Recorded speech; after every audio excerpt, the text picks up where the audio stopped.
Hello everyone, U P S C mind game ಚಾನಲ್ಗೆ ನಿಮಗೆಲ್ಲರಿಗೂ ಸ್ವಾಗತ. ಕ್ವಾಲಿಟಿಯಲ್ಲಿ ಇವತ್ತು ನಾವು ಮುಂದುವರಿಸಲಿಕ್ಕಿರೋದು article 17 abolition of untouchability. Right to ಇಕ್ವಾಲಿಟಿಯ ಒಂದು ಭಾಗ. ಕರೆಕ್ಟಾಗಿ ಕೇಳಿಸ್ಕೊಳ್ಳಿ.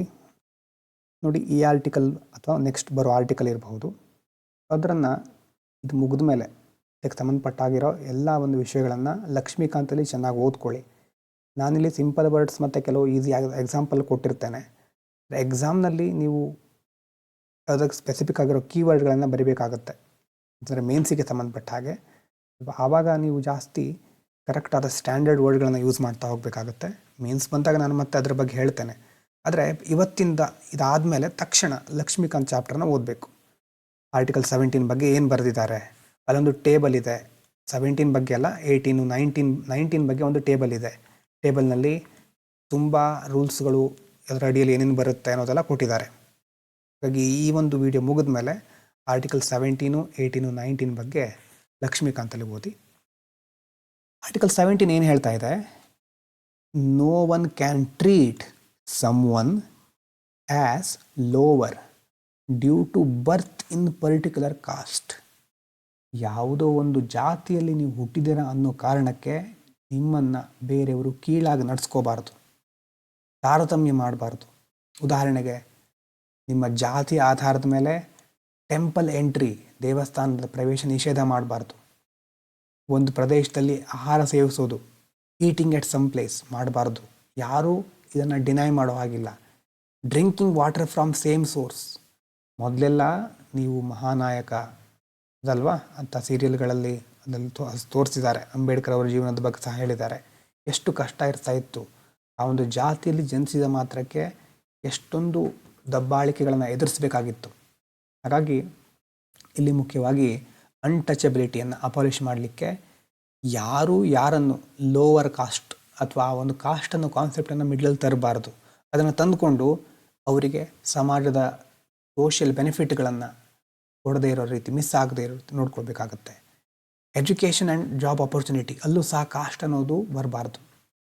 ಉದಾಹರಣೆಗೆ, ಸೋ ಕಾಲ್ಡ್ ಲೋವರ್ ಕಾಸ್ಟ್. ನೋಡಿ, student from so called lower cost. ಈ ಸೋ ಕಾಲ್ಡ್ ಅನ್ನೋ ಟರ್ಮ್ ಯಾಕೆ ಯೂಸ್ ಮಾಡ್ತಾರೆ ಗೊತ್ತಿದೆಯಾ? ಸೋ ಕಾಲ್ಡ್ ಅಂತಂದರೆ ಎಲ್ಲ ಜನಜನಿತ ಆಗಿರೋ ಥರ ಅದನ್ನು ಹೇಳ್ತಾರೆ ಅಷ್ಟೆ. ಅಂದರೆ ತುಂಬ ಪ್ರಚಲಿತದಲ್ಲಿ ಇರೋದು, ಹೇಳೋದು. ನಿಜವಾಗ್ಲೂ ಲೋವರ್ ಕಾಸ್ಟ್ ಅನ್ನೋದಲ್ಲ. ಕಾಸ್ಟಲ್ಲಿ ಮೇಲು ಕೀಳು ಅನ್ನೋದಿರೋದಿಲ್ಲ, ನಮ್ಮ ಕಲ್ಪನೆಗಳಲ್ಲಿರುತ್ತೆ ಅದು. ಹಾಗಾಗಿ ಯಾವುದನ್ನು ಸೋ ಕಾಲ್ಡ್ ಲೋವರ್ ಕಾಸ್ಟ್ ಅಂತ ಕರೀತಾರೋ ಆ ಲೋವರ್ ಕಾಸ್ಟಿಗೆ ಸೇರಿರುವಂಥ ಒಬ್ಬ ಹುಡುಗನಿಗೆ cannot be denied admission or forced to sit separately in school. ಒಂದು ಸ್ಕೂಲ್ ಇದೆ, ಆ ಸ್ಕೂಲಲ್ಲಿ ಪಾಠ ಮಾಡ್ತಾ ಇದ್ದಾರೆ. ಹುಡುಗ ಬರ್ತಾನೆ, ಬಂದ ತಕ್ಷಣ ಇಲ್ಲ ಹೊರಗಡೆನೇ ಇರು, ನೀನು ಒಳಗಡೆ ಬರೋ ಹಾಗಿಲ್ಲ, ಅಥವಾ ನೀನು ಕೆಳಗಡೆ ಕೂತ್ಕೋಬೇಕು ಅನ್ನುವಂಥ ಒಂದು ಫೋರ್ಸ್ಫುಲ್ ಆಗಿರುವಂಥ ಕಂಡೀಷನ್ಗಳನ್ನ, ರೆಸ್ಟ್ರಿಕ್ಷನನ್ನು ಹಾಕೋ ಹಾಗಿಲ್ಲ. ಯಾವ ಆಧಾರದ ಮೇಲೆ? ಲೋವರ್ ಕಾಸ್ಟ್ ಅನ್ನುವ ಆಧಾರದ ಮೇಲೆ. Caste important. ಹಾಗಾದರೆ ಯಾರಾದರೂ ಇದನ್ನು ಪ್ರಾಕ್ಟೀಸ್ ಮಾಡಿದರೆ ಏನಾಗುತ್ತೆ? Some one still practises it. It's a crime. Crime ಅಂತಂದರೆ ಕೊಲೆಗೆ ಮಾತ್ರ ಕ್ರೈಮ್ ಅಂತ ಹೇಳೋದಲ್ಲ, ಕ್ರೈಮ್ ಅಂತಂದರೆ ಅಪರಾಧ ಅಂತ.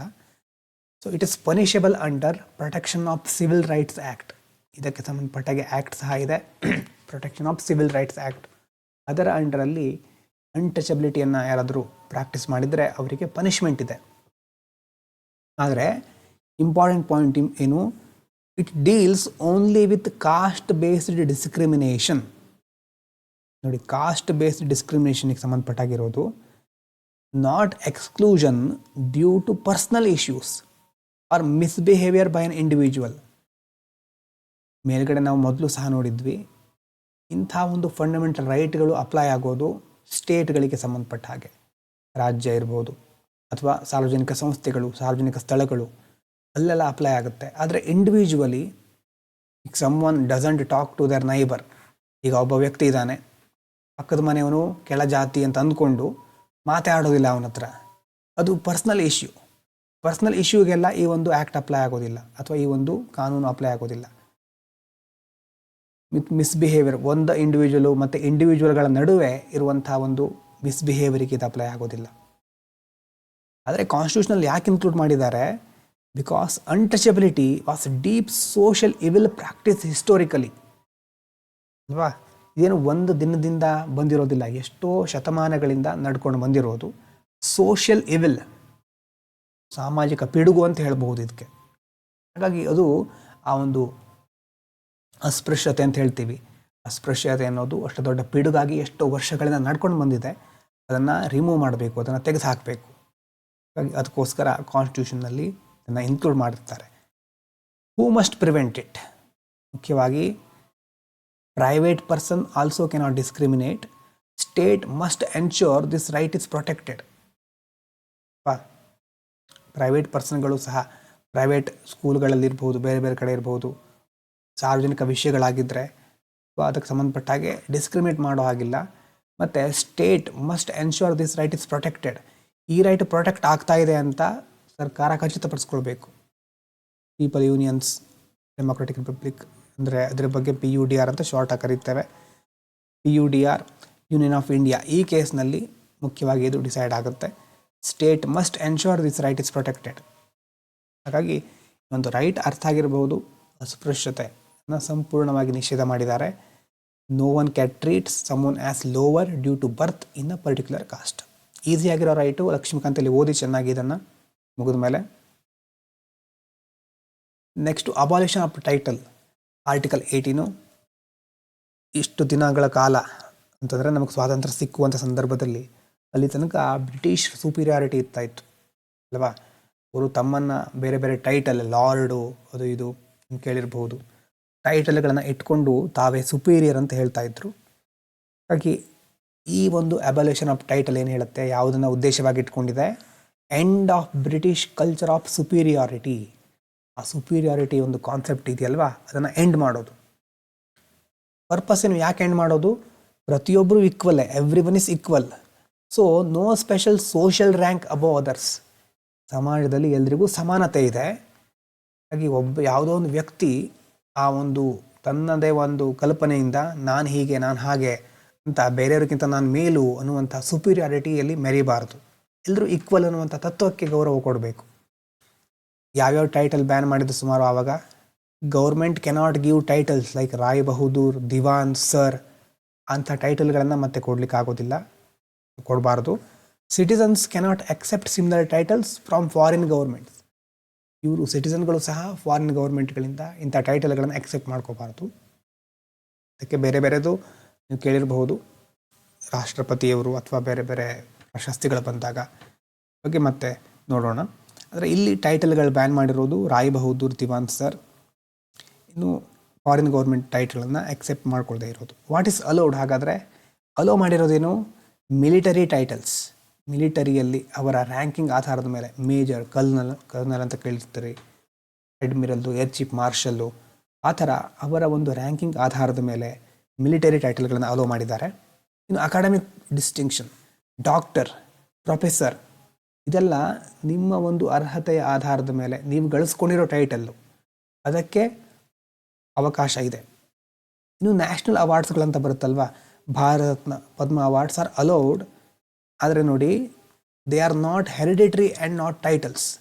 ಅವಾರ್ಡ್ಗಳನ್ನು ಅಲೋ ಮಾಡಿದ್ದಾರೆ, ಆದರೆ ಟೈಟಲ್ ಅಲ್ಲ.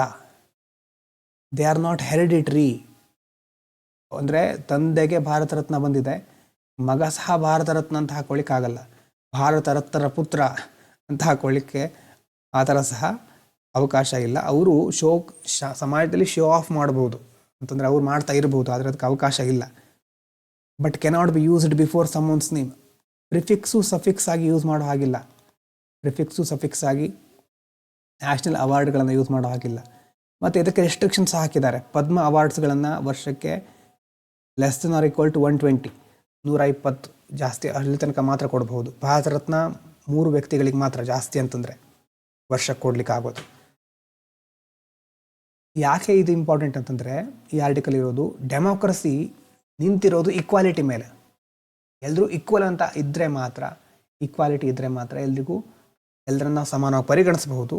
ಆವಾಗ ಪ್ರಜಾಪ್ರಭುತ್ವಕ್ಕೆ ಒಂದು ಮೌಲ್ಯ ಇರುತ್ತೆ. ಮತ್ತು VIP ಕಲ್ಚರ್ ಕೇಳಿರ್ಬೋದು ನೀವು. ಮೊದಲೆಲ್ಲ VIP ಕಲ್ಚರ್ ಅಂತಂದರೆ ಒಬ್ಬ VIP ಬರ್ತಾ ಇದ್ದಾರೆ ಅಂತಂದರೆ ಸಪ್ರೇಟಾಗಿ ಒಂದು ಸ್ಪೆಷಲ್ ಫೆಸಿಲಿಟಿ ಮಾಡೋದು, ಟೈಟಲ್ಗಳ ಆಧಾರದ ಮೇಲೆ ಇವ್ರು ಹಾಗೆ ಇವ್ರು ಹೀಗೆ ಅಂತೆಲ್ಲ ಇರುತ್ತೆ. ಅದರ ಆಧಾರದ ಮೇಲೆ ಅವರನ್ನು ತುಂಬ ಬೇರೆ ಬೇರೆ ರೀತಿ ನಡೆಸ್ಕೊಳ್ಳೋದು ಸ್ಪೆಷಲ್ ಆಗಿ ಅನ್ನೋದೆಲ್ಲ ಇದರಲ್ಲಿ ಮುಖ್ಯವಾಗಿ ಕಂಟಿನ್ಯೂ ಮಾಡೋದಿಲ್ಲ. ಇನ್ನು ಆರ್ಟಿಕಲ್ 19 ಬಹಳ ಇಂಪಾರ್ಟೆಂಟು. 6 ಫಂಡಮೆಂಟಲ್ ಫ್ರೀಡಮ್ಸ್, 6 ಮುಖ್ಯವಾದ ಫ್ರೀಡಮ್ಗಳಿರುತ್ತೆ. These freedoms allow people to live freely and participate fully in democracy. ಈ ಸ್ವಾತಂತ್ರ್ಯಗಳು ಇರೋದ್ರಿಂದಾನೇ ಒಂದು ಪ್ರಜಾಪ್ರಭುತ್ವದಲ್ಲಿ ನೀವು ಫ್ರೀಯಾಗಿ ಬದುಕಬಹುದು. ಫ್ರೀಡಮ್ ಇದೆ ನಿಮಗೆ. ಮತ್ತು ಎಲ್ಲ ಪ್ರೊಸೆಸ್ಗಳಲ್ಲೂ ಚೆನ್ನಾಗಿ ಪಾರ್ಟಿಸಿಪೇಟ್ ಮಾಡ್ಬೋದು. ಇಲ್ಲಿ ಜಸ್ಟ್ ನಾನು ಅದನ್ನು ಮೆನ್ಷನ್ ಮಾಡಿದ್ದೇನೆ. ಅದರ ಏನೇನು ಮಾಡಬಹುದು ಹಾಗಾದರೆ: freedom of speech and expression, walk ಸ್ವಾತಂತ್ರ್ಯ, ಅಭಿವ್ಯಕ್ತಿ ಸ್ವಾತಂತ್ರ್ಯ, ನಿಮ್ಮ ಒಂದು ಮಾತನ್ನು ವ್ಯಕ್ತಪಡಿಸೋದು, ಅದಕ್ಕಿರೋ ಸ್ವಾತಂತ್ರ್ಯ, ಎಕ್ಸ್ಪ್ರೆಸ್ ಮಾಡೋದು. ನೀವೇನು ಮಾಡಬಹುದು? Speak openly on any issue, ಯಾವುದೇ ಇಶ್ಯೂ ಬಗ್ಗೆ ಓಪನ್ ಆಗಿ ಮಾತಾಡ್ಬೋದು. ಎನಿ ಐಡಿಯಾವನ್ನು ಅಥವಾ ಯಾವುದೇ ಒಂದು ಐಡಿಯಾವನ್ನು ಸಪೋರ್ಟ್ ಮಾಡ್ಬೋದು, ಅಪೋಸ್ ಮಾಡ್ಬೋದು. ಗೌರ್ಮೆಂಟ್ ಪಾಲಿಸಿಗಳು ಬರುತ್ತೆ, ಕ್ರಿಟಿಸೈಸ್ ಮಾಡ್ಬೋದು, ನೀವು ಟೀಕೆ ಮಾಡಬಹುದು. ನಿಮ್ಮ ಒಂದು ಒಪಿನಿಯನನ್ನು ಯೂಟ್ಯೂಬಲ್ಲಿ, ಇನ್ಸ್ಟಾದಲ್ಲಿ ಹಾಕಬಹುದು. ಆದರೆ ಅದ್ರ ಜೊತೆ ವಾಕ್ ಸ್ವಾತಂತ್ರ್ಯ ಅಂತಂದರೆ ಮಾತನಾಡುವ ಸ್ವಾತಂತ್ರ್ಯದ ಜೊತೆ ಸುಮ್ಮನೆ ಇರೋ ಸ್ವಾತಂತ್ರ್ಯ ಸಹ ನಿಮಗಿದೆ. Remain silent if you don't want to speak. ಮಾತನಾಡಲಿಕ್ಕೆ ಇಷ್ಟ ಇಲ್ಲ, ಸುಮ್ಮನೆ ಇರ್ತೀರಿ, ಸೈಲೆಂಟ್ ಆಗಿರೋ ರೈಟ್ ಸಹ ಇರುತ್ತೆ. ಮತ್ತು ಗೌರ್ಮೆಂಟಿಗೆ ಕ್ವಶನ್ ಕೇಳೋದು, RTI ಅದೆಲ್ಲ ನೀವು ನೋಡಿರ್ಬೋದು. Transparency, ask question to government, ಸರ್ಕಾರಕ್ಕೆ ಪ್ರಶ್ನೆ ಕೇಳೋದು, ನಿಮ್ಗೆ ಆ ಹಕ್ಕಿದೆ. Knows candidates criminal background in ಎಲೆಕ್ಷನಿಗೆ ಸ್ಪರ್ಧೆ ಮಾಡ್ತಾ ಇರ್ತಾರೆ. ಆ ಒಂದು ಅಭ್ಯರ್ಥಿಗಳ ಬ್ಯಾಕ್ಗ್ರೌಂಡ್ ಏನು, ಕ್ರಿಮಿನಲ್ ಬ್ಯಾಕ್ಗ್ರೌಂಡ್ ಯಾವ ಥರ ಇದೆ, ಅದನ್ನು ತಿಳ್ಕೊಳ್ಳೋದು ನಿಮ್ಮ ಹಕ್ಕು. ಮತ್ತು ನಿಮ್ಮ ಸ್ಕೂಲಲ್ಲಿ ನಿಮ್ಮ ಮೀಡಿಯಮ್ ಆಫ್ ಎಜುಕೇಷನ್ ಯಾವುದಿದೆ ಅಲ್ವಾ, ಚೂಸ್ ಮಾಡ್ಬೋದು ನೀವು. ಮತ್ತು LGBTQ ಐಡೆಂಟಿಟಿಯನ್ನು ಓಪನ್ ಆಗಿ ರೈಸ್ ಮಾಡ್ಬೋದು. ಇಂಟರ್ನೆಟ್ ಬೇಕು, ಅದರ ಆ್ಯಕ್ಸೆಸ್ಸನ್ನು ತೆಗೆದುಕೊಳ್ಳಿಕ್ಕೆ ನಿಮ್ಮ ವ್ಯೂಸ್ಗಳನ್ನು ಎಕ್ಸ್ಪ್ರೆಸ್ ಮಾಡ್ಬೋದು. ಇದು ತುಂಬ ಬರುತ್ತೆ ಇದರಲ್ಲಿ. ಹಾಗಾಗಿ freedom of speech and expression ಇದೆ. Student upload a video criticising exam pattern allow ಮಾಡಿದ್ದಾರೆ ಅಂತಂದರೆ, ಇದೊಂದು ಎಕ್ಸಾಂಪಲ್ ಅಷ್ಟೇ. ಎಕ್ಸಾಮ್ ಪ್ಯಾಟರ್ನ್ ಸರಿಯಾಗಿಲ್ಲ, ಅದರ ಬಗ್ಗೆ ಅವನ ಟೀಕೆಗಳು ಏನೇನು ಅನ್ನೋದ್ರ ಬಗ್ಗೆ ಒಂದು ವಿಡಿಯೋ ಮಾಡಿ ಅಪ್ಲೋಡ್ ಮಾಡಬಹುದು. ಆದರೆ ಯಾವುದು ನಾಟ್ ಅಲೌಡ್, ಯಾವುದಕ್ಕೆ ಅವಕಾಶ ಇಲ್ಲ ಅಂತಂದರೆ ನಿಮ್ಮ ಸ್ಪೀಚು, ನಿಮ್ಮ ಎಕ್ಸ್ಪ್ರೆಷನು ಒಂದು ವೇಳೆ ಇಂಡಿಯಾದ ಯುನಿಟಿಗೆ ಥ್ರೆಟ್ ತರ್ತಾ ಇದ್ದರೆ, ಅಪಾಯವನ್ನು ಉಂಟು ಮಾಡ್ತಾ ಇದ್ದರೆ, ಅಬ್ಯೂಸ್ ದಟ್ ಥ್ರೆಟನ್ಸ್ ಇಂಡಿಯಾಸ್ ಯುನಿಟಿ ಏನೋ ಒಂದು ಹೇಳಿರ್ತೀರಿ, ಅದರಿಂದಾಗಿ ನಮ್ಮ ದೇಶದ ಯುನಿಟಿಗೆ ಧಕ್ಕೆ ಬರ್ತಾ ಇದೆ, ಅದನ್ನು ಮಾಡಬಾರ್ದು. Spreading hatred to cause violence, freedom of speech ಇದೆ ಅಂತ ಏನು ಬೇಕಾದರೂ ಮಾತನಾಡಲಿಕ್ಕೆ ಆಗೋದಿಲ್ಲ. ಪ್ರಚೋದನಕಾರಿ ಹೇಳಿಕೆಗಳು, ಭಾಷಣಗಳು ಅಂತ ಇರ್ತಾವಲ್ವ, ಜನರನ್ನು ದಂಗೆ ಎಬ್ಸೋದು, ಮತ್ತೊಂದು ಧರ್ಮದವರ ವಿರುದ್ಧ ಹೋರಾಟ ಕೆಳಿಸೋದು, ವೈಲೆನ್ಸ್, ಹೇಟ್ರೆಡ್, ಇದನ್ನು ಹುಟ್ಟು ಹಾಕುವಂಥ ಮಾತುಗಳಿಗೆ, ಎಕ್ಸ್ಪ್ರೆಷನ್ಗೆ ಅವಕಾಶ ಇಲ್ಲ. ಮತ್ತು ಡಿಫೇಮಿಂಗ್ ಸಮನ್ ಪರ್ಪಸ್ಲಿ, ಬೇಕು ಅಂತಾನೆ ಬೇರೆಯವರ ಮಾನನಷ್ಟ ಮಾಡೋದು, ಅವರ ವಿರುದ್ಧ ಹೇಳಿಕೆಗಳನ್ನು ಕೊಟ್ಟು ಸಮಾಜದಲ್ಲಿ ಅವರ ಒಂದು ಸ್ಥಾನವನ್ನು ಕೆಳಗಡೆ ಇಳಿಸ್ಲಿಕ್ಕೆ ಟ್ರೈ ಮಾಡೋದು, ಅದಕ್ಕೆ ಸಹ ಅಲೋ ಇಲ್ಲ. ಯಾಕೆ ಈ ಥರ ಲಿಮಿಟ್ ಇದೆ ಅಂತಂದರೆ, ಮೊದಲು ಏನು ನಮ್ಮ ಯುನಿಟಿ ಮೇಂಟೈನ್ ಆಗಬೇಕು ಅಲ್ವಾ. ಯುನಿಟಿಗೆ ಧಕ್ಕೆ ಬರೋದನ್ನು ಯಾವುದು ಮಾತನಾಡಬಾರ್ದು, ಎಕ್ಸ್ಪ್ರೆಸ್ ಮಾಡಬಾರ್ದು. ಯಾಕಂತಂದರೆ ನಮ್ಮ ದೇಶದ ಸಮಗ್ರತೆ, ಸಾರ್ವಭೌಮತೆ, sovereignty and integrity of India, ಅದನ್ನು ಮುಖ್ಯವಾಗಿ ಪ್ರೊಟೆಕ್ಟ್ ಮಾಡಲೇಬೇಕು. ಇನ್ನೊಂದು ವೈಲೆನ್ಸ್ ಕಾಸ್ ಆಗಿರೋದನ್ನು ನೀವು ಹೇಳಬಾರ್ದು, ಸ್ಪ್ರೆಡ್ ಮಾಡಬಾರ್ದು. ಯಾಕಂದರೆ ಪಬ್ಲಿಕ್ ಆರ್ಡರ್ ಇಂಪಾರ್ಟೆಂಟ್ ಅಲ್ವಾ, ಸಮಾಜದಲ್ಲಿ ಸುವ್ಯವಸ್ಥೆ ಕಾಪಾಡೋದು ಬಹಳ ಇಂಪಾರ್ಟೆಂಟ್. ಇನ್ನೊಂದು, ಬೇರೆಯವರನ್ನು ಸಹ ನೀವು ಡಿಫೇಮ್ ಮಾಡಬಾರ್ದು. ಮೊರಾಲಿಟಿ, ನೈತಿಕ ಮೌಲ್ಯಗಳಿದ್ದಾಗ ಮಾತ್ರ ಸಮಾಜ ಒಳ್ಳೆಯ ಕಡೆ ಸಾಗ್ತಾ ಇರುತ್ತೆ. ಹಾಗಾಗಿ ಆ ಲಿಮಿಟ್ಗಳನ್ನು ಇಟ್ಟಿದ್ದಾರೆ. ಸ್ಪೀಚ್ ಆ್ಯಂಡ್ ಎಕ್ಸ್ಪ್ರೆಷನ್ ಇದೆ, ಅದಕ್ಕೆ ರಿಸ್ಟ್ರಿಕ್ಷನ್ಸ್ ಸಹ ಇದೆ. Freedom of assembly, peaceful without arms. ನೋಡಿ, ನೀವು ಏನು ಮಾಡಬಹುದು, ಒಂದು ಕಡೆ ಅಸೆಂಬಲ್ ಆಗಿ ಮೀಟಿಂಗ್ ನಡೆಸ್ಬೋದು, ರ್ಯಾಲಿಗಳನ್ನು ಮಾಡ್ಬೋದು, ಪ್ರೊಟೆಸ್ಟ್ಗಳನ್ನು ಮಾಡ್ಬೋದು. ಅದ್ರದ್ದು ಹೇಗಿರಬೇಕು, ಪೀಸ್ಫುಲ್ ಆಗಿರಬೇಕು. ಮತ್ತು ಯಾವುದೇ ವೆಪನ್ಗಳನ್ನು, ಆರ್ಮ್ಗಳನ್ನು ತೆಗೆದುಕೊಂಡು ಬರೋ ಹಾಗಿಲ್ಲ. Student gather peacefully to ask for better hostel facility. ಯಾವುದೋ ಒಂದು ಕಡೆ ಕಾಲೇಜಿಗೆ ಹೋಗಿರ್ತೀರಿ, ದೂರ ಇನ್ನೊಂದು ಹಾಸ್ಟೆಲ್ ಇರುತ್ತೆ, ಹಾಸ್ಟೆಲಲ್ಲಿ ಫೆಸಿಲಿಟಿ ಇರೋದಿಲ್ಲ. ಆವಾಗ ನೀವು ಒಂದು ಕಡೆ ಗ್ಯಾದರ್ ಆಗಿ, ಒಂದು ಕಡೆ ಸೇರಿ ಏನು ಮಾಡ್ಬೋದು, ಇಲ್ಲ ನಮಗೆ ಹಾಸ್ಟೆಲ್ ಫೆಸಿಲಿಟಿಗಳು ಚೆನ್ನಾಗಿರಬೇಕು ಅಂತ ಪೀಸ್ಫುಲಿ ಅವ್ರ ಹತ್ರ ಕೇಳ್ಕೊಳ್ಬಹುದು, ನ್ಯಾಯಯುತವಾಗಿ ಪ್ರತಿಭಟಿಸಬಹುದು. ಪ್ರೊಟೆಸ್ಟ್ ಮಾಡಬಹುದು, ಆದರೆ ವೈಲೆಂಟ್ ಪ್ರೊಟೆಸ್ಟ್ ಆಗಬಾರ್ದು. ಬೆಂಕಿ ಹಚ್ಚೋದು, ಕಲ್ಲು ತೂರಾಟ ಮಾಡೋದು, ಮತ್ತು ಬೇರೆ ಬೇರೆಯವ್ರ ಮೇಲೆ ದೌರ್ಜನ್ಯ ಮಾಡೋದು, ಆ ವೈಲೆಂಟ್ ಪ್ರೊಟೆಸ್ಟ್ ಮಾಡಲಿಕ್ಕೆ ಅವಕಾಶ ಇಲ್ಲ. ರೋಡ್ ಬ್ಲಾಕ್ ಮಾಡೋ ಹಾಗಿಲ್ಲ, ಸಾರ್ವಜನಿಕ ಪಾಸ್ತಿಗಳನ್ನು ಹಾನಿ ಮಾಡೋ ಹಾಗಿಲ್ಲ, ಡಿಸ್ಟ್ರಾಯಿಂಗ್ ಪ್ರಾಪರ್ಟಿ ಅಲೋ ಇಲ್ಲ. ಮತ್ತು ರಯಟ್ ಲೈಕ್ ಸಿಚುವೇಶನ್, ದಂಗೆ ಎಬ್ಸುವಂಥ ಸಿಚುವೇಶನ್ನು, ಅದನ್ನು ಕ್ರಿಯೇಟ್ ಮಾಡಬಾರ್ದು. ಅಂಥದ್ದಕ್ಕೆಲ್ಲ ಇಲ್ಲಿ ಅವಕಾಶ ಇಲ್ಲ. ಅಸೆಂಬಲ್ ಆಗಬಹುದು, ಮೀಟಿಂಗು, ರ್ಯಾಲಿ, ಪ್ರೊಟೆಸ್ಟ್ಗಳನ್ನು ನಡೆಸಬಹುದು, ಆದರೆ ಅದು ಪೀಸ್ಫುಲ್ ಆಗಿರಬೇಕು, ಯಾವುದೇ ಹಾನಿ ಆಗಬಾರ್ದು. Next, freedom of association. ನೀವು ನಿಮ್ಮದೇ ಆದಂಥ ಒಂದು ಗ್ರೂಪನ್ನು, ಕ್ಲಬ್ಸನ್ನು, ಯೂನಿಯನ್ಗಳನ್ನು, ಪೊಲಿಟಿಕಲ್ ಪಾರ್ಟೀಸ್ಗಳನ್ನು ನೀವು ತಯಾರು ಮಾಡ್ಕೋಬಹುದು ನಿಮ್ಮದಾಗಿ. ಆಲ್ಸೋ ಒಂದು ನಿಮ್ಮದೇ ಆದ ಹೊಸ ಗ್ರೂಪನ್ನು ಫಾರ್ಮ್ ಮಾಡಬಹುದು. Also the right not to join any group. Join ಆಗೋ ರೈಟ್ ಸಹ ಇದೆ, ಜಾಯಿನ್ ಆಗದೇ ಇರಲಿಕ್ಕೂ ಸಹ ನಿಮ್ಗೆ ಅವಕಾಶ ಇದೆ. Also the right not to join any group. ಯಾವುದೇ ಗ್ರೂಪನ್ನು ಜಾಯಿನ್ ಆಗದೆ ಸಹ ಇರಬಹುದು ನೀವು. You may form student rights association. ನಿಮ್ಮ ಕಾಲೇಜ್ನಲ್ಲಿ ನಿಮ್ಮದೇ ಆದ ಒಂದು ಅಸೋಸಿಯೇಷನ್ ಕ್ರಿಯೇಟ್ ಮಾಡ್ಬೋದು ನೀವು, ಅದಕ್ಕೆ ಅವಕಾಶ ಇದೆ. ಆದರೆ ಎಷ್ಟೋ ಕಡೆ ಏನು ಮಾಡಿಬಿಡ್ತಾರೆ, ಇದರ ಯೂನಿಯನ್ ಮಾಡಿಕೊಂಡು ಅದನ್ನು ಸ್ಟ್ರೈಕ್ ಮಾಡಲಿಕ್ಕೆ ಉಪಯೋಗ ಮಾಡ್ಕೊಳ್ತಾರೆ. ಪಾಸಿಟಿವ್ ಆಗಿ ಏನೂ ಆಗ್ತಾ ಇರೋದಿಲ್ಲ, ಬೇರೆ ಯಾವ ಕೆಲಸನೂ ಮಾಡೋದಿಲ್ಲ. ಆದರೆ ಒಂದು ಗಲಭೆ ಆದಾಗ ಅಲ್ಲಿ ಹೋಗಿ ಅದಕ್ಕೆ ಇನ್ನಷ್ಟು ಕುಮ್ಮಕ್ಕ ಕೊಡೋದು ಅಲ್ವಾ. ಹಾಗಾಗಿ ಅದಕ್ಕೆ ಅವಕಾಶ ಇಲ್ಲ.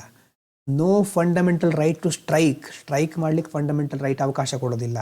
ಆ ಫಂಡಮೆಂಟಲ್ ರೈಟ್ ಅಲ್ಲ ಇದು. Trade unions cannot force government to recognise them. ಗೌರ್ಮೆಂಟಿಗೆ ನೀವು ನಮ್ಮನ್ನು ರೆಕಗ್ನೈಸ್ ಮಾಡಿ ಅಂತ ಫೋರ್ಸ್ ಮಾಡೋ ಹಾಗಿಲ್ಲ. ಹಾಗಾಗಿ ನಿಮಗೆ ಅಸೋಸಿಯೇಷನ್ನು, ಗ್ರೂಪ್ಸು, ಕ್ಲಬ್ಸು, ಯೂನಿಯನ್ಗಳನ್ನು ಕ್ರಿಯೇಟ್ ಮಾಡಿಕೊಳ್ಳೋ ಒಂದು ಅವಕಾಶ ಇದೆ. ಅದಕ್ಕೆ ಜಾಯಿನ್ ಆಗದೇ ಇರೋ ರೈಟ್ಸ್ ಸಹ ಇದೆ. ಆದರೆ ನೀವು ಸ್ಟ್ರೈಕ್ ಮಾಡ್ತೀವಿ, ಅದು ನಮ್ಮ ಫಂಡಮೆಂಟಲ್ ರೈಟ್ ಅಂತ ಹೇಳಲಿಕ್ಕಾಗಲ್ಲ. ನೆಕ್ಸ್ಟ್, ಫ್ರೀಡಮ್ ಆಫ್ ಮೂವ್ಮೆಂಟ್ ಅಂತಂದರೆ ಇಡೀ ಭಾರತದಲ್ಲಿ ಎಲ್ಲಿ ಬೇಕಾದರೂ ನೀವು ಫ್ರೀಯಾಗಿ ಮೂವ್ ಆಗಬಹುದು, ಟ್ರಾವೆಲ್ ಮಾಡಬಹುದು. Travel freely anywhere within India. Example ನೋಡಿ, person from Bihar can freely settle in Bengaluru for coaching. ಬಿಹಾರದಿಂದ ಬಂದಿರ್ತಾರೆ ಬೆಂಗಳೂರಿಗೆ ಕೋಚಿಂಗಿಗೋಸ್ಕರ, ಫ್ರೀಯಾಗಿ ಸೆಟ್ಲ್ ಆಗಬಹುದು ಅಲ್ಲಿ ಅಲ್ವಾ. ಅಲ್ಲಿರೋ ಎನ್ವೈರ್ಮೆಂಟು, ಅವರಿಗೆ ಬೇಕಾಗಿರೋ ಸಿಚುವೇಶನ್ ಇದ್ದರೆ ಅದಕ್ಕೆ ಈಸಿಯಾಗಿ ಏನು ಬೇರೆ ರೆಸ್ಟ್ರಿಕ್ಷನ್ಸ್ ಇರೋದಿಲ್ಲ. ರೆಸ್ಟ್ರಿಕ್ಷನ್ಸ್ ಇರೋದು ಎಲ್ಲಿ ಅಂತಂದರೆ ಸ್ಕೆಡ್ಯೂಲ್ಡ್ ಟ್ರೈಬಲ್ ಏರಿಯಾಗಳಲ್ಲಿ ಅಲ್ವಾ. ಈಗ ಅಂಡಮಾನ್ ನಿಕೋಬಾರ್ ಮತ್ತು ಕೆಲವೊಂದು ನಾರ್ತ್ ಈಸ್ಟರ್ನ್ ಪ್ರದೇಶಗಳು, ಅಲ್ಲೆಲ್ಲ ಏನಿರುತ್ತೆ, ಆ ಟ್ರೈಬಲ್ ಪೀಪಲ್ಗಳು, ಬುಡಗಟ್ಟು ಜನಾಂಗದವರ ವಸತಿ ವ್ಯವಸ್ಥೆ ಇರುತ್ತೆ ಅಥವಾ ಅವರ ಒಂದು ವಾಸಸ್ಥಳ ಇರುತ್ತೆ. ನೀವು ಫ್ರೀಯಾಗಿ ಮೂವ್ ಆಗ್ಬೋದು ಅಂತ ಅಲ್ಲಿ ಹೋಗಿ ಅವರ ಒಂದು ಆಚರಣೆಗಳಿಗೆ, ಅವರ ಜೀವನಕ್ಕೆ ಧಕ್ಕೆ ಮಾಡೋ ಹಾಗಿಲ್ಲ, ಅವರಿಗೆ ತೊಂದರೆ ಕೊಡೋ ಹಾಗಿಲ್ಲ. ಹಾಗಾಗಿ ಆ ಸ್ಕೆಡ್ಯೂಲ್ಡ್ ಟ್ರೈಬ್ಸ್ಗಳನ್ನು ಔಟ್ಸೈಡ್ ಎಕ್ಸ್ಪ್ಲಾಯ್ಟೇಷನ್ ಆಗದೇ ಇರೋ ಥರ ನೋಡ್ಕೊಳ್ಳಿಕ್ಕೆ ರಿಸ್ಟ್ರಿಕ್ಷನನ್ನು ಹಾಕ್ಬೋದು. ಅಥವಾ tribal areas May restrict outsiders. ಈ ಟ್ರೈಬಲ್ ಏರಿಯಾಗಳಿಗೆ ನೀವು ಹೋಗದೇ ಇರೋ ಥರ ರಿಸ್ಟ್ರಿಕ್ಷನ್ ಸರ್ಕಾರ ಹಾಕಲಿಕ್ಕೆ ಅವಕಾಶ ಇದೆ. ಇದು ಏನು freedom of movement. Freedom of residence ಅಂತಂದರೆ ನೀವು ಎಲ್ಲಿ ಬೇಕಾದರೂ ವಾಸ ಮಾಡ್ಬೋದು. Live anywhere temporarily or permanently. ನೀವೇ ಒಂದು ವೇಳೆ ದೆಹಲಿಗೆ ಹೋಗಿ ಹಾಸ್ಟೆಲಲ್ಲಿ ವರ್ಷಗಟ್ಟಲೆ ಕಾಲ ಇರ್ತೀರಿ, ಅಲ್ಲಿ ಬೇಕಾಗಿರೋ ಫೆಸಿಲಿಟಿಗಳನ್ನು ನಿಮ್ಗೆ ಪಡ್ಕೊಳ್ಳಿಕ್ಕೆ ಅವಕಾಶ ಇದೆ, ಸ್ಟೇ ಮಾಡಲಿಕ್ಕೆ ಅವಕಾಶ ಇದೆ. ಇದು ಆರ್ಟಿಕಲ್ 19(1) ಈ ಮೂಲಕ ನಿಮ್ಗೆ ಸಿಗುತ್ತೆ. ಹಾಗಾಗಿ ನಮ್ಮ ದೇಶದ ಒಳಗಡೆನೆ ಈಗ ಕರ್ನಾಟಕಕ್ಕೆ ಬಿಹಾರದವ್ರು ಬರ್ತಾರೆ, ಬೇರೆ ರಾಜ್ಯದವ್ರು ಬರ್ತಾರೆ, ಅವರೆಲ್ಲ ಔಟ್ಸೈಡರ್ಸು ಅನ್ನುವಂಥ ಒಂದು ಮನಸ್ಥಿತಿ ಇರುತ್ತಲ್ವ, ಆ ಮನಸ್ಥಿತಿ ಬರಬಾರ್ದು ಅನ್ನೋದಕ್ಕೋಸ್ಕರ ಇಂಥದನ್ನು ತರ್ತಾರೆ. ರೆಸಿಡೆನ್ಸ್, ಯಾರು ಎಲ್ಲಿ ಬಂದು ಬೇಕಾದರೂ ವಾಸ ಮಾಡಬಹುದು, ಆದರೆ ಲೀಗಲ್ ಆಗಿ ಇರಬೇಕು, ಕರೆಕ್ಟಾಗಿ ಆ ಕಾನೂನುಗಳಿಗೆ ಬದ್ಧವಾಗಿರಬೇಕು. ಔಟ್ಸೈಡರ್ಸ್ ಅನ್ನುವಂಥ ಮೈಂಡ್ ಸೆಟ್ಟನ್ನು, ಆ ಒಂದು ಐಡಿಯಾವನ್ನು ಪ್ರಿವೆಂಟ್ ಮಾಡಲಿಕ್ಕೆ ಮುಖ್ಯವಾಗಿ ಇದರಿಂದ ಒಂದು ಉದ್ದೇಶವನ್ನು ಇಟ್ಕೊಂಡು ತರ್ತಾರೆ. ಪ್ರೊಟೆಕ್ಷನ್ ಇದೆ ಇದಕ್ಕೆ. ಮತ್ತು ನೀವು ನಿಮ್ಮದೇ ಆದ ಪ್ರೊಫೆಷನನ್ನು, ಟ್ರೇಡ್, ಬಿಸ್ನೆಸ್ಸನ್ನು ಮಾಡುವ ಅವಕಾಶ ಇದೆ. You can choose any legal profession or business. ಯಾವುದೇ ಲೀಗಲ್ ಪ್ರೊಫೆಷನನ್ನು, ಬಿಸ್ನೆಸ್ಸನ್ನು ಚೂಸ್ ಮಾಡಬಹುದು. ನೀವೊಂದು ಕಾಲೇಜ್ ಗ್ರಾಜ್ಯುಯೇಟ್ ಆದ್ರಿ ಅಂತಂದರೆ ನೀವು ಟೀಚರ್ ಆಗ್ಬೋದು, ಯೂಟ್ಯೂಬರ್ ಆಗ್ಬೋದು, ಶಾಪ್ ಓನರ್ ಆಗ್ಬೋದು, ಫ್ರೀಲ್ಯಾನ್ಸರ್ ಆಗ್ಬೋದು. ಎಲ್ಲ ಚಾಯ್ಸ್ ನಿಮ್ಮ ಹತ್ರ ಇದೆ. ಆದರೆ ಏನು, ಸ್ಟೇಟ್, ಸರ್ಕಾರ ಅಥವಾ ದೇಶ, ರಾಜ್ಯ ಏನು ಮಾಡಬಹುದು, state can ask for qualifications. ಹೌದು, ಡಿಗ್ರಿ ಮುಗಿದ್ರೆ ನಿಮ್ಮದು, ನೀವು ಡಾಕ್ಟ್ರ್ ಆಗಬೇಕು ಅಂತ ಹೊರಟಿದ್ದೀರಿ, ಮಾಡಿರೋದೇನು ಇಂಜಿನಿಯರಿಂಗು. ಅರ್ಥ ಆಗ್ತಾ ಇದೆಯಾ? ಇಂಜಿನಿಯರಿಂಗ್ ಮುಗಿಸಿರ್ತೀರಿ, ಆದರೆ ನಾನೀಗ ಡಾಕ್ಟ್ರ್ ಆಗಬೇಕು ಅಂತ ಹೇಳ್ತಾ ಇರ್ತೀರಿ. ಅದಕ್ಕೆ ಸರ್ಕಾರ ಒಪ್ಪಿಗೆ ಕೊಡೋದಿಲ್ಲ. ಯಾಕಂತಂದರೆ ಜಾಬಿಗೆ ಸೇರಿಸ್ಕೊಳ್ಬೇಕಾದ್ರೆ ಕ್ವಾಲಿಫಿಕೇಷನ್, ಸರ್ಕಾರ ನಿಮ್ಮ ಹತ್ರ ಕ್ವಾಲಿಫಿಕೇಷನ್, ಸ್ಟೇಟು ನಿಮ್ಮ ಹತ್ರ ಕ್ವಾಲಿಫಿಕೇಷನ್ ಕೇಳಬಹುದು. ಡಾಕ್ಟರು, ಲಾಯರು, ಪೈಲಟ್ಟು, ಆ ಒಂದು ಹುದ್ದೆಗೆ ಏನು ಮುಖ್ಯವಾಗಬೇಕಾಗಿರುತ್ತೋ ಆ ಒಂದು ಕೆಪಾಸಿಟಿ, ಎಫಿಷಿಯನ್ಸಿ ನಿಮ್ಮಲ್ಲಿ ಇದ್ದರೆ ಮಾತ್ರ ಚೂಸ್ ಮಾಡ್ತಾರೆ ಜಾಬಿಗೆ. ಒಂದು ಕ್ವಾಲಿಫಿಕೇಷನ್ ಕೇಳಬಹುದು. ಎರಡನೇದು ಇಮ್ಮಾರಲ್ ಆ್ಯಕ್ಟಿವಿಟಿ. ಹೌದು, ನಾನು ಏನು ಬೇಕಾದರೂ ಜಾಬ್ ಮಾಡಬಹುದು, ಯಾವ ಬಿಸ್ನೆಸ್ ಬೇಕಾದರೂ ಮಾಡಬಹುದು ಅಂತ ಡ್ರಗ್ ಟ್ರಾಫಿಕಿಂಗ್ ಮಾಡಲಿಕ್ಕೆ ಆಗೋದಿಲ್ಲ ಅಲ್ವಾ. ಇಮ್ಮಾರಲ್ ಆ್ಯಕ್ಟಿವಿಟಿ ಅಂದರೆ ಅನೈತಿಕವಾದಂಥ ಚಟುವಟಿಕೆಗಳನ್ನು ನಡೆಸೋ ಹಾಗಿಲ್ಲ. ಮತ್ತು ಡೇಂಜರಸ್ ಟ್ರೇಡ್, ಎಕ್ಸ್ಪ್ಲೋಸಿವ್ಗಳನ್ನು ಬೇರೆ ಕಡೆ ಮಾರಾಟ ಮಾಡೋ ಹಾಗಿಲ್ಲ. ಮತ್ತು ಮೊನೋಪೋಲಿ, ಸರ್ಕಾರ ಸಹ ಕೆಲವೊಂದರಲ್ಲಿ ಮೊನೋಪೊಲಿಯನ್ನು ಮುಂದುವರ್ಸ್ಕೊಂಡು ಹೋಗಬಹುದು. ಇಂಥದ್ರಲ್ಲಿ ಇವರು ಮಾತ್ರ, ಅಂದರೆ ಅವರದ್ದೇ ಒಂದು ಮೊನೋಪೊಲಿ ಇರಬಹುದು. ರೈಲ್ವೆಗಳಲ್ಲಿ ನೋಡ್ತಾ ಇರ್ತೀವಿ ನಾವು ಒಂದೊಂದು ಸಾರಿ ಅಲ್ವಾ. ಅದರ ಬಗ್ಗೆ ಮುಂದೆ ಸಹ ಅದು ಪ್ರೈವೇಟ್ ಅವರಿಗೂ ಸಹ ಕೆಲವೊಂದು ಸಾರಿ ಡಿಸ್ಟ್ರಿಬ್ಯೂಷನ್ ಆಗುತ್ತೆ. ಹಾಗಾಗಿ ಸ್ಟೇಟ್ ಇದು ಮತ್ತು ಬೇರೆ ಬೇರೆ ಸಂಸ್ಥೆಗಳದ್ದು ಅದಕ್ಕೆ ಸಂಬಂಧಪಟ್ಟ ಹಾಗೆ ಮೊನೋಪೊಲಿ ಬಗ್ಗೆ ಸಹ ಇಲ್ಲಿ ನಾವು ನೋಡ್ಬೋದು. State can have ಮೊನೋಪೊಲಿ. Important case ಇದಕ್ಕೆ ಸಂಬಂಧಪಟ್ಟಿರೋದು ಅನುರಾಧ ಬಾಸಿನ್ ಅಂತ 2020ರದ್ದು. ನಿಮಗೆ ಫ್ರೀ ಸ್ಪೀಚು ಪ್ರೊಫೆಷನಲ್ ಇದೆಯಲ್ವಾ, ಅದಕ್ಕೆ ಇಂಟರ್ನೆಟ್ ಆ್ಯಕ್ಸೆಸ್ ಸಹ ಇಂಪಾರ್ಟೆಂಟು. ಇಂಟರ್ನೆಟ್ ಆ್ಯಕ್ಸೆಸ್ ಅನ್ನೋದು ಸಹ ಈ ಫ್ರೀ ಸ್ಪೀಚು ಪ್ರೊಫೆಷನಿಗೆ ಲಿಂಕ್ ಆಗಿರೋದು. ಹಾಗಾಗಿ ಸರ್ಕಾರ ಇಂಟರ್ನೆಟನ್ನು ಇಂಡೆಫಿನೇಟ್ಲಿ ಶಟ್ ಡೌನ್ ಮಾಡೋ ಹಾಗಿಲ್ಲ.